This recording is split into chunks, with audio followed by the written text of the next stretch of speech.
December 1937. The city of Nanjing fell to the Japanese Imperial Army. Within days, the streets turned into a slaughterhouse for thousands of prisoners and civilians. No one was spared.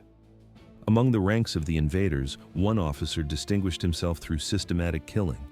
His weapon of choice was the traditional saber. Under his direct hand, more than 300 men were beheaded in just a few weeks. The violence was not random. It was a calculated sweep through the occupied territory. The military command issued clear orders. Every trace of resistance had to be erased from the city. The soldiers gathered the prisoners into tight groups. They forced the men to kneel on the cold ground. Mass executions followed immediately. Rifles fired, bayonets pierced chests, sword strikes fell on necks. The sound of metal hitting bone became constant. Violence was no longer an isolated event or an emotional outburst. It became a functional mechanism of control. Brutality transformed into a daily routine. The military hierarchy did not just allow it, they legitimized it as a standard procedure. Why did one man personally execute hundreds of defenseless prisoners? At the time, his superiors saw him as a model of military discipline. Later, foreign courts saw him as a war criminal. What fate awaited an executioner who became a symbol of the massacre? This was the beginning of the executioner. The historical records show a specific pattern. The officer did not hide his actions, he documented them. He cleaned his blade after every kill. He moved from one row of prisoners to the next without hesitation, at first glance, a disciplined soldier performing a duty. But in reality, a mass murderer operating with legal immunity.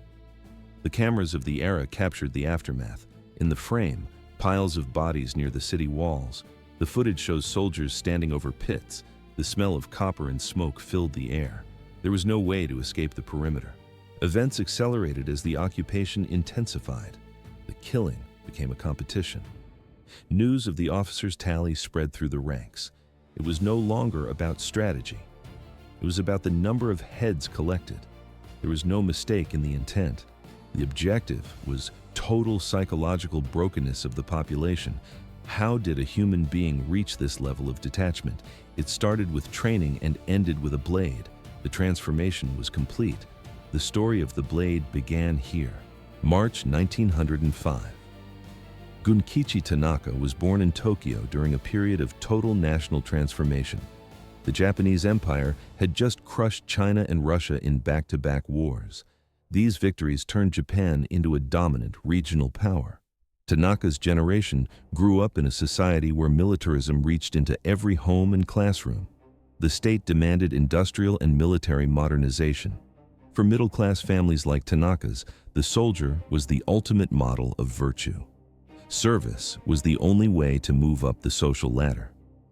The government promoted three pillars: discipline, absolute obedience, and personal sacrifice. It wasn't just a career choice, it was the national identity. His education followed the strict reforms of the Meiji period. This meant nationalism was built into every lesson. Students didn't just read the Imperial Rescript on Education of 1890, they memorized it. They recited lines about filial loyalty and the spirit of self-sacrifice every single day. How deep did the indoctrination go? Very deep. These principles were the foundation of Tanaka's worldview before he ever wore a uniform.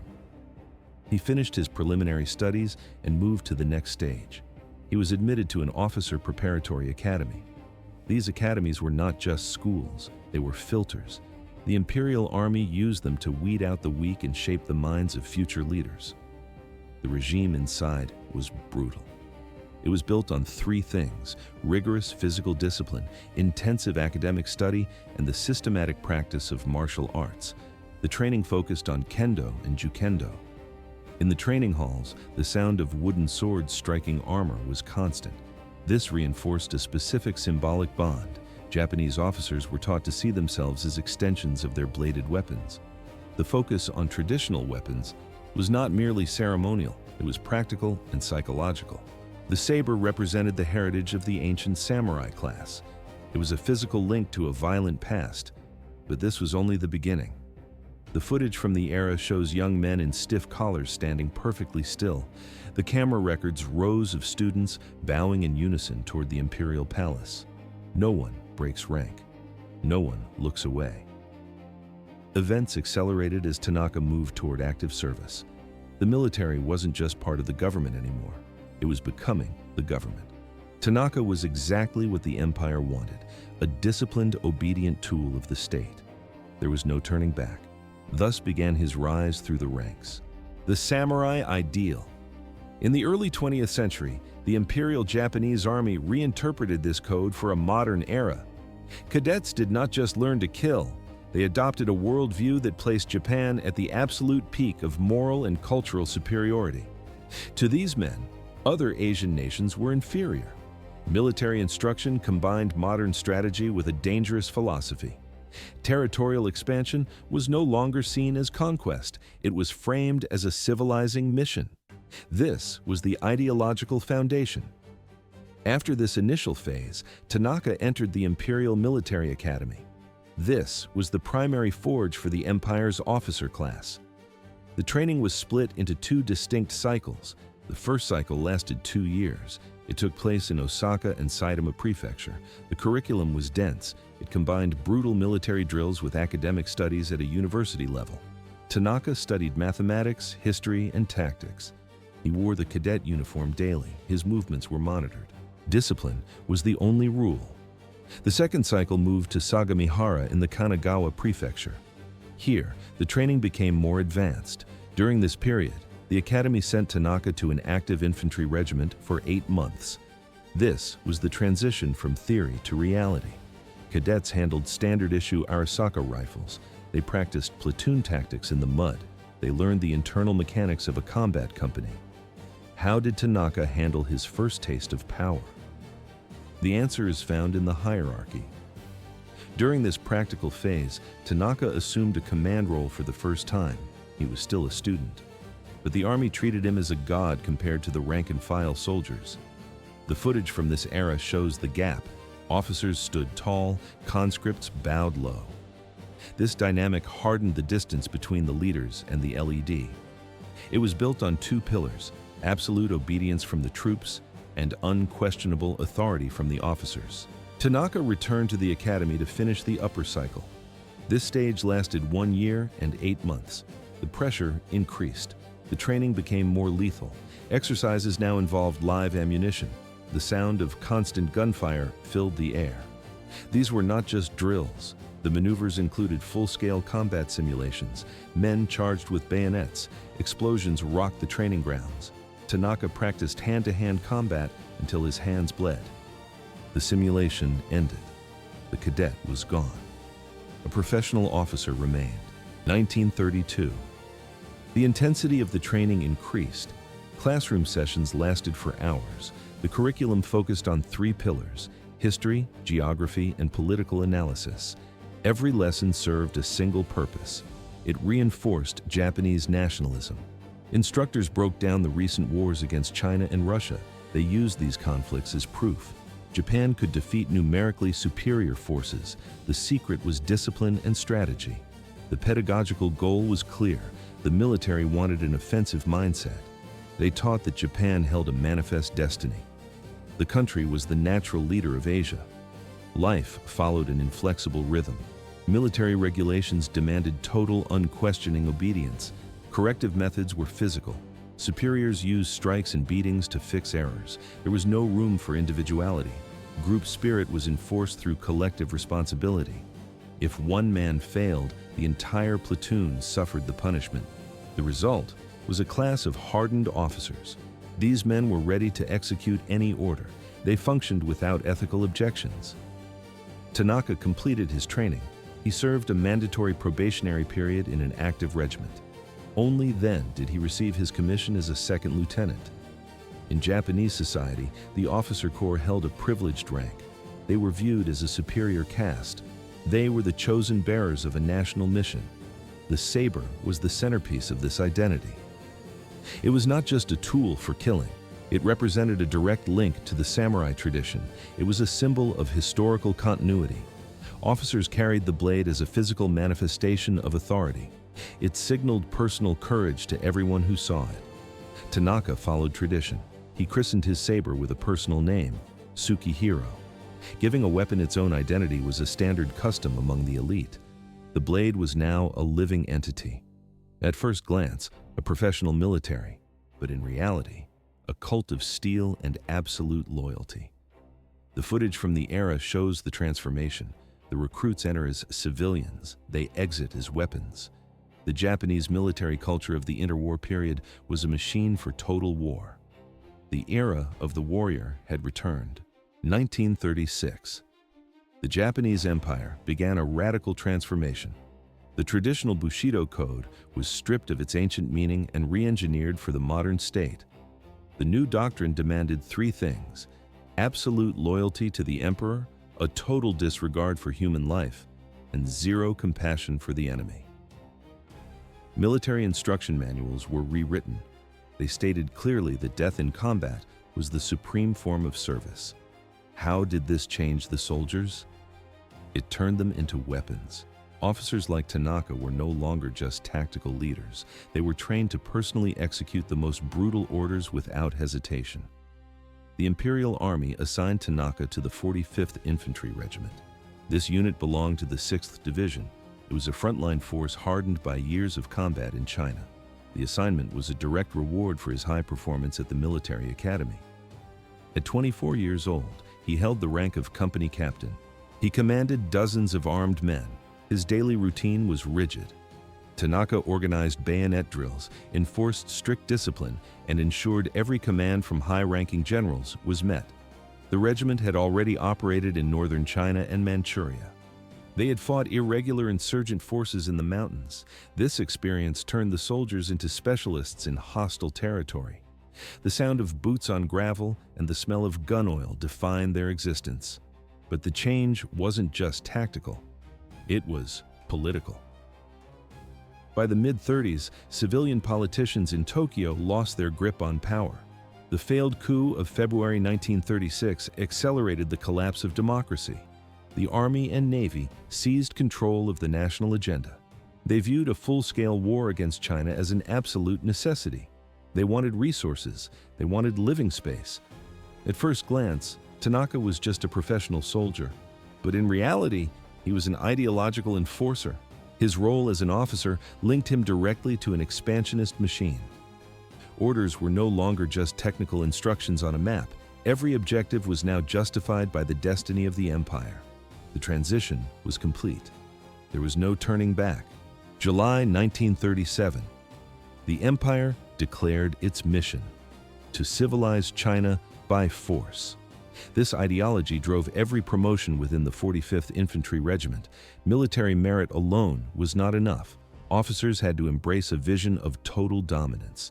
The military culture rewarded specific traits. It prioritized toughness with subordinates. It demanded aggressive initiative in combat. It required the imposition of absolute authority. Hesitation was a career killer. The high command removed any officer who showed a lack of nerve. Only those who demonstrated cold determination remained. These men were considered fit to lead a campaign of conquest. Then came the spark. A confrontation at the Marco Polo Bridge near Beijing. It wasn't just a skirmish. It was the trigger for an escalation into total war. The 45th Infantry Regiment received its orders. Immediate mobilization. Their first destination, Shanghai. The Imperial Army expected a quick victory. Instead, they met organized and determined resistance. This marked the beginning of a prolonged conflict in East Asia. The road to war was open. It was paved with blood and ashes on the path to Nanking. Why did a bridge skirmish lead to a massacre? At first glance, a border dispute, but in reality, a planned expansion. A few weeks after the first shots, the Japanese High Command shifted its focus. They concentrated massive forces in Shanghai. This was China's primary commercial port. It served as the strategic heart of Chiang Kai-shek's government. The city became a military target. It was also a symbolic one. Capturing it would prove the superiority of the Imperial Army to the entire world. The footage from the era shows the scale of the violence. The camera records heavy artillery leveling residential blocks, the The sound of naval guns echoing from the harbor, smoke from the burning docks covers the skyline. The battle lasted from August to November. The resistance was fierce. Casualties mounted on both sides, but for the Japanese officers, the cost did not matter. Only the result did. Events accelerated. By the end of the third month, the Chinese defenses buckled. The Japanese troops moved forward. There was no turning back now. The imperial machine had begun its march toward the capital. Thus began the transition from a local conflict to a total war of extermination. August 1937. The battle for Shanghai began. It became one of the most violent clashes of the entire Second Sino-Japanese War. 200,000 Japanese troops faced over 700,000 Chinese soldiers. Among them was the 45th Infantry Regiment of the 6th Division. Captain Gunkichi Tanaka served here. His unit arrived during the first weeks of the campaign. The division was not new to war. They had already fought in northern China and Manchuria. But Shanghai was different. This was large-scale urban combat. Soldiers found themselves in narrow streets filled with improvised trenches. Snipers hid in civilian apartment blocks. Continuous aerial bombardments reduced entire neighborhoods to piles of brick and twisted metal. It was a concrete meat grinder. Why did the Japanese high command struggle? They expected a quick victory. But reality was different. Shanghai became a brutal war of attrition. The city was a maze. High population density slowed every movement. International foreign concessions created political minefields. Japanese bombers targeted factories, warehouses, and residential zones. Black smoke covered the skyline. The Chinese forces lacked modern heavy weaponry. Yet, they offered a level of organized resistance the Japanese had never encountered. For officers like Tanaka, this was a baptism in total urban warfare. The footage from the era shows the scale. Buildings collapse under artillery fire. Soldiers crouch behind rubble. The fighting moved house by house. Squads used grenades and flamethrowers in enclosed rooms to clear resistance. Heavy guns fired at point-blank range to shatter fortified positions. Japanese military reports recorded the shock. Chinese resistance exceeded every initial estimate. This resistance caused deep frustration among the officer corps. The Japanese military had to abandon their original plans. They were forced to change tactics on the move. There was no turning back. Thus, the campaign grew longer and bloodier. Shanghai, 1937. The city became a graveyard for the imperial troops. As the urban battle dragged on, the Japanese command changed tactics. They chose terror. Their goal was simple: break the enemy's spirit through systematic brutality. Summary executions of prisoners became the standard. The officers had a justification. They claimed that keeping captives hindered the mobility of their units. Thousands of prisoners became a logistical burden they refused to carry. The executions were not private. Captured soldiers were lined up in groups. They were killed in front of other combatants. This was a psychological weapon. The Japanese wanted the survivors to see the cost of resistance. Organized looting followed the fighting. Soldiers emptied shops. They cleared out warehouses. They stripped homes of everything valuable. The command labeled this as punishment for those who fought back. No one was spared. The civilian population trapped in the city faced direct assaults. The sound of screams filled the narrow streets. Brutality was no longer an accident of war. It was a formal part of military operations. In this environment, Tanaka and his men moved deeper into the violence. They participated in increasingly ruthless actions. They killed prisoners. They targeted civilians. The doctrine from the high command was clear. Compassion is a tactical weakness. There was no room for mercy. Every captive was seen as an unacceptable drain on resources. The methods were crude. Collective shootings were common. Executions with bayonet became a daily drill. These practices were integrated into the standard operating procedure. At first, some units showed reservations. They hesitated to kill the unarmed. But the hesitation vanished. The weight of orders was too heavy. The pressure of prolonged combat took its toll. Frustration at the stubborn Chinese resistance turned into rage. Systematic violence became the routine. The battle ended in November. The Chinese forces began a general withdrawal toward the interior of the country. Japan finally held Shanghai. But the cost was staggering. The footage shows the reality. Rows of Japanese graves stretching to the horizon. The Imperial Army suffered tens of thousands of casualties. The High Command realized their mistake. This would not be a quick victory. The war was just beginning. November 1937. The focus shifted from the ruins of Shanghai to a new target. The 6th Division and the 116th Division received their marching orders. The objective was Nanjing, the capital of China. General Iwan Matsui issued the command. He believed taking the city was the only way to crush Chiang Kai-shek's government. In Tokyo, the military high command reached the same conclusion. The fall of the capital had to be more than a tactical success. It was designed as a psychological strike to shatter Chinese morale completely. The distance to the city covered several hundred kilometers. The army moved fast. The logic of violence from Shanghai moved with them. The march became a series of atrocities. Soldiers entered villages and identified civilians as collaborators. They did not hold trials. They performed immediate executions. The sound of rhythmic rifle fire became constant. Captured prisoners of war were not moved to camps. They were killed on the spot to ensure the advance never slowed down. Why was the pace so high? The commanders feared any delay, but the cost was total destruction. At first glance, a military maneuver, but in reality, a scorched earth campaign. Soldiers set fire to entire settlements. They burned the wooden structures and the grain stores. This was done to punish the locals and deny resources to the retreating Chinese army. The line between soldiers and civilians vanished. In the rural districts, every inhabitant was labeled a threat.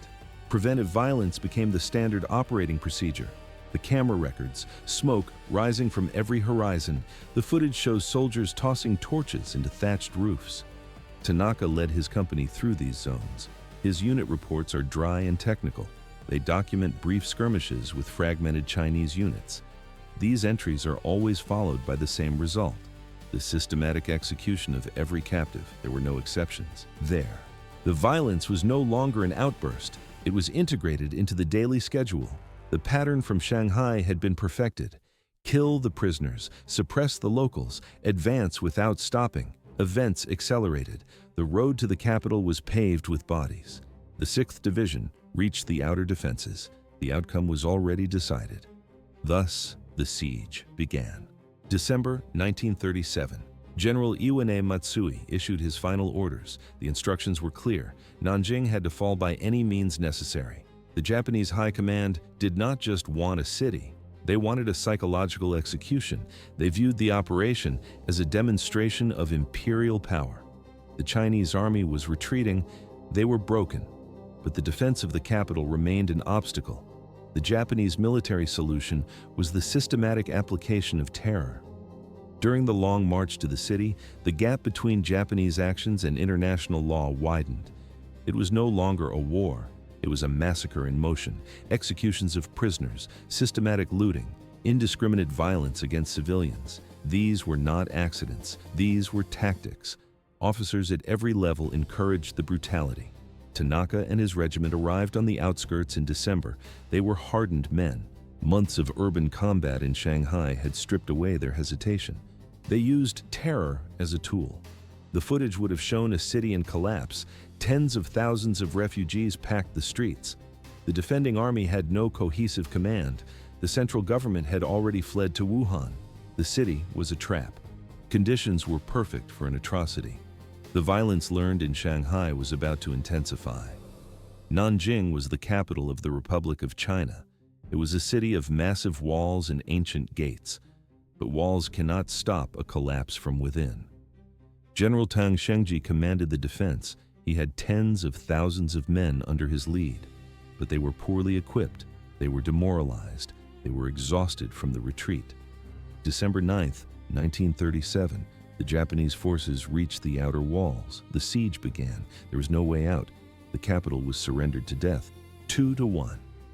That was the numerical advantage of the Japanese divisions as they surrounded the city walls. They brought heavy artillery, modern aviation, and years of experience in urban warfare. The defenders had none of these. December 9th, 1937. The Japanese High Command issued a final ultimatum. Aircraft circled the city, dropping thousands of flyers onto the streets below. The message was clear: surrender within 24 hours or face total destruction. Tang Shengji did not hesitate. He rejected the proposal. The central government had ordered him to hold the line at any cost, but the reality on the ground was different. Chiang Kai-shek had already moved the administration to Wuhan. Nanking was no longer a military stronghold. It was a political symbol left to burn. The offensive began on December 10th. The sound of heavy guns filled the air. Japanese artillery and bombers targeted the ancient walls and military outposts. The shells did not only hit soldiers, they crashed into densely populated neighborhoods and wooden houses. Black smoke rose from the residential sectors. The siege had turned into a massacre before the gates even opened. By December 12th, the defense collapsed. Tang Shengji realized the city was lost. He ordered a general retreat toward the west, but there was no plan. The withdrawal turned into a chaotic flight. The footage from the time shows soldiers stripping off their uniforms in the streets. They threw away their rifles and tried to blend into the civilian crowds. Some were executed by their own officers for desertion. Others were gunned down by Chinese units trying to stop the panic. Tens of thousands of men never made it out. They were trapped against the banks of the Yangtze River with no boats to carry them across. They waited in the mud as the Japanese closed in. On December 13th, the Japanese divisions entered the city. There was no organized resistance left to meet them. The 6th and 116th Divisions smashed through the main gates. They occupied the capital in hours. Nearly 250,000 civilians remained inside the walls. They were trapped, unarmed, and completely exposed. The slaughter was about to begin. December 13th, 1937. The city fell. The first priority of the occupying forces was the systematic elimination of captured Chinese soldiers. This policy extended to anyone suspected of having served in the military. Thousands of combatants were executed immediately. Why was the slaughter so thorough? The Japanese command feared a hidden resistance, but the reality was a planned extermination. In the Jiaguan area on the outskirts of the city, 50,000 prisoners were forced into a small perimeter. The executions lasted for several days without interruption. The process followed a mechanical routine. Captives dug long trenches in the frozen earth. Soldiers lined them up along the edge. Machine guns fired until the trenches were full. Those who survived the bullets were finished off with bayonets. The footage from the era shows the aftermath. Bodies were thrown into the Yangtze River or buried in shallow improvised pits. But this was only the beginning. The confusion between civilians and disguised soldiers worsened the situation. Any male of fighting age became a target. It did not matter if they were shopkeepers or students. Thousands were seized in organized raids and executed without a trial. There were no records. There were no appeals. The civilian population trapped inside the walls became the focus of indiscriminate repression. At first glance, a military occupation, but in reality, a total collapse of humanity. Simultaneously, a massive looting operation began. Japanese troops broke into private homes, small businesses, and government warehouses. They seized food, currency, and jewelry. Public institutions were emptied with the same systematic approach used in the executions. Urban order vanished. No civil authorities or police forces remained to intervene. Events accelerated. Fires spread rapidly across the districts. Some started from the initial bombings. Others were set deliberately after a building was looted to destroy evidence. The sound of collapsing timber was constant. Entire neighborhoods burned to the ground. Within weeks, fire destroyed 1/3 of the city. It was a deliberate strategy of intimidation. The camera records the smoke rising over the ruins. The violence shifted toward the population. Sexual assaults multiplied from the first hours of the occupation. Women of all ages were targeted. Groups of soldiers moved through the streets, entering homes by force. There was no mistake. This was a calculated reign of terror. The bodies were removed at night. December 1937. The violence began immediately. Japanese soldiers assaulted women in public squares and inside their own homes. Often, they did this in front of their husbands and children. These attacks rarely ended with the assault itself. Most victims were murdered immediately afterward. The terror did not stop there. Soldiers targeted elderly men and local miners, beating them to death in the streets. The foreign community in Nanking saw everything. They began writing it down. John Robb was a German businessman and leader of the International Committee for the Nanking Safety Zone. His diary entries are cold and factual. He recorded daily lootings. He documented systematic executions. He watched rapes happen in broad daylight. Minnie Vautrin, an American missionary, managed a college within the city. Her records show a constant stream of traumatized women. They arrived at her gates bleeding and begging for cover. The International Committee established a safety zone before the Japanese reached the gates. It covered roughly 4 square miles. 200,000 people crammed into this space. But the zone was not a fortress. It was a line on a map. Japanese soldiers ignored the boundaries. They launched regular incursions into the protected area. They dragged men away to be shot as suspected soldiers. They pulled women from the crowds. The International Committee was powerless to stop them. Why did no one intervene? The local government had vanished. Chinese officials fled the city days before the collapse. There were no police, there were no courts, there was no one to enforce the law. The Japanese army operated without any restrictions. Officers did not punish their men for these crimes. Instead, the chain of command encouraged the violence. They saw it as a tool, a way to break the will of the Chinese people. The city began to burn. In the frame, thick black smoke rising from every district. Soldiers moved through the streets with torches and gasoline. Simultaneously, mass lootings stripped the city bare. Thousands of homes were emptied and then torched. Nanking was the political capital of China. In less than 1 week, it became a slaughterhouse. The methods of killing were efficient. Soldiers used machine guns for large groups. When the piles of bodies became too high, they used hand grenades to finish the survivors. For individual executions, they used bayonets. It was a logistical decision. They wanted to save ammunition. The footage shows rows of men kneeling at the edge of trenches. Foreign witnesses noted that human life had zero value. The executions moved into public parks and onto the banks of the Yangtze River. The occupiers wanted the civilians to watch. It was a display of absolute dominance. Every rank of the Japanese military participated. From the private soldiers to the officers, everyone took part in the killings. Thus, the systematic extermination of the city was completed. 300 heads fell under one blade. This was the Sukihiro saber. Soldiers used rifles, others used bayonets. But for many, the preferred tool was the sword. Officers supervised these acts. Their presence made the killing official. It encouraged the rank and file to follow suit. What began as a method of population control turned into a daily routine. The violence became a habit of the occupation. The sword held a central place in the identity of the Japanese officer during the invasion of China. Firearms and heavy artillery dominated the battlefield. Yet, the blade remained. It had symbolic value. It had practical utility. It linked the modern army to the samurai tradition. It was an instrument for direct execution. Officers wore the saber as a badge of rank. It was a physical reminder to lead from the front line. Why did the sword remain in an age of machines? At first glance, it was a ceremonial relic, but in reality, it was a weapon of mass murder. Gunkichi Tanaka carried a saber he named Sukihiro. Master smiths forged it using traditional techniques adapted for wartime production. The steel was hardened for impact. For Tanaka, this weapon defined his professional life.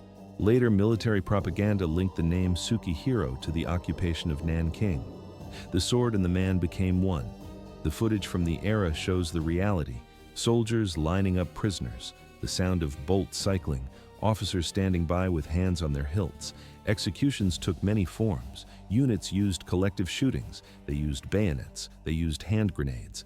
But Tanaka chose a different path. His records show the systematic use of decapitation. He did not fire from a distance. He stood over the victims. How many died by his hand? The numbers are precise. Judicial documents and post-war testimonies provide the count. They indicate Tanaka personally executed over 300 people with the Sukihiro blade. The scale was documented. Reporters followed the units. They took photographs of the piles of bodies. The figure of 300 appears consistently in contemporary records. Absolute precision is impossible. but the frequency of the reports confirms the pattern. It got worse. The killings were not hidden, they were celebrated in news reports sent back to Tokyo. The sword was no longer a symbol of honor, it was a tool of the executioner. The evidence remains in the archives: yellowed paper, black and white photographs of Tanaka posing with the blade. The Sukihiro saber was not just a weapon, it was a ledger of death. The court delivered its verdict years later. December 1937. The massacre followed a systematic pattern. Beheadings were not used for individual crimes, they were a tool for mass collective execution. The Japanese army captured thousands of Chinese soldiers in a matter of days. They had no supplies for prisoners and no desire to feed them. The High Command chose physical elimination as the only practical solution. Why did the killing become a factory? At first glance, a logistical problem. In reality, a cold-blooded policy. Officers like Tanaka took the lead in these operations. He did not delegate the task. He stepped forward himself.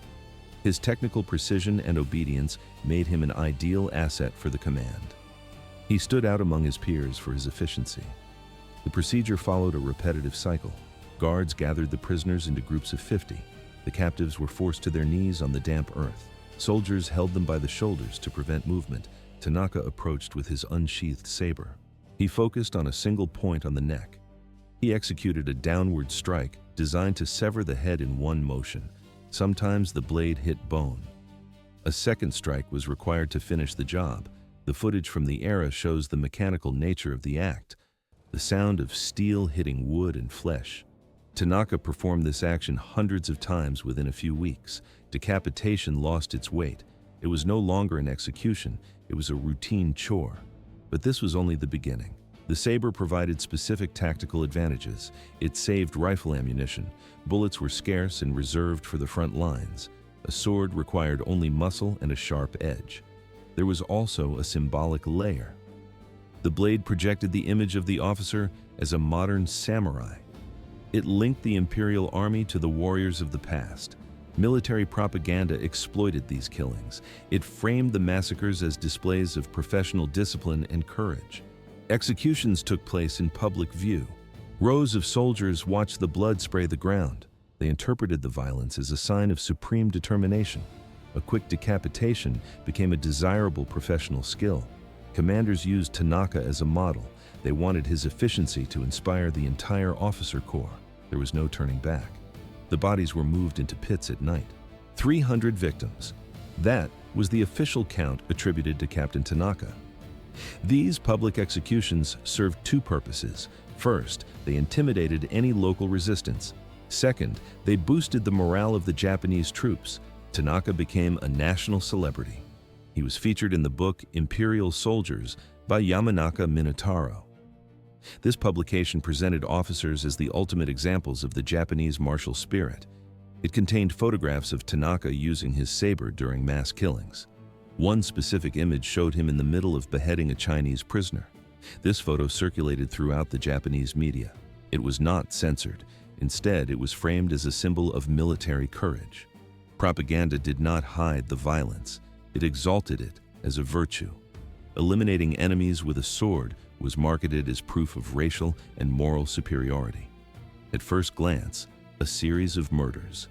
But in reality, a state-sponsored recruitment tool.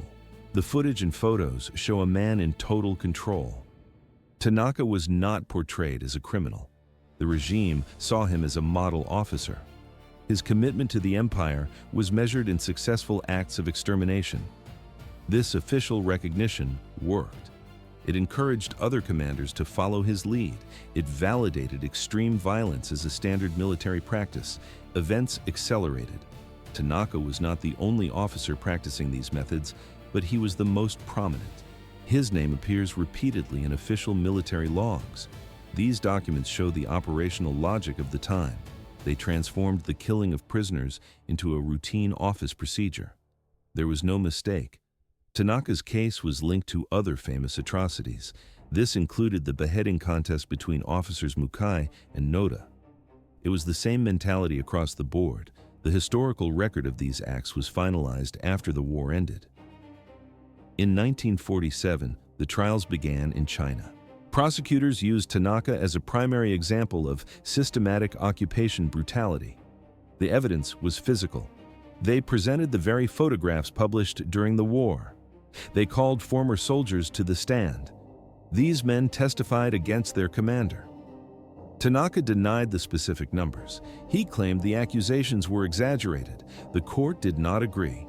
The combination of photographic proof and eyewitness accounts established his direct involvement. The verdict was inevitable. The execution took place shortly after. Japanese propaganda created the myth. Early on, the regime promoted these actions as exemplary behavior for every soldier. This strategy backfired.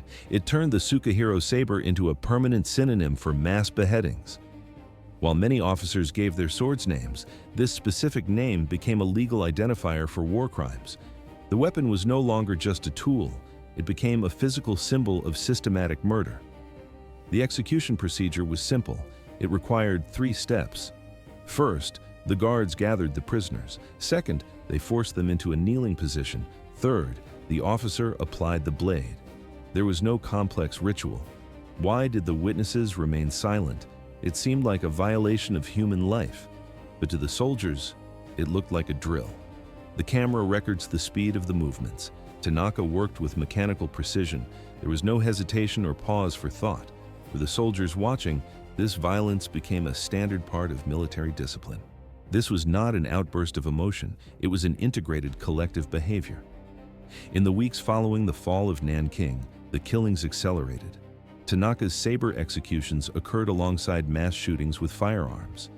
These were not random acts. Often, prisoners were handed over to officers for individual execution. The high command viewed this as a form of training.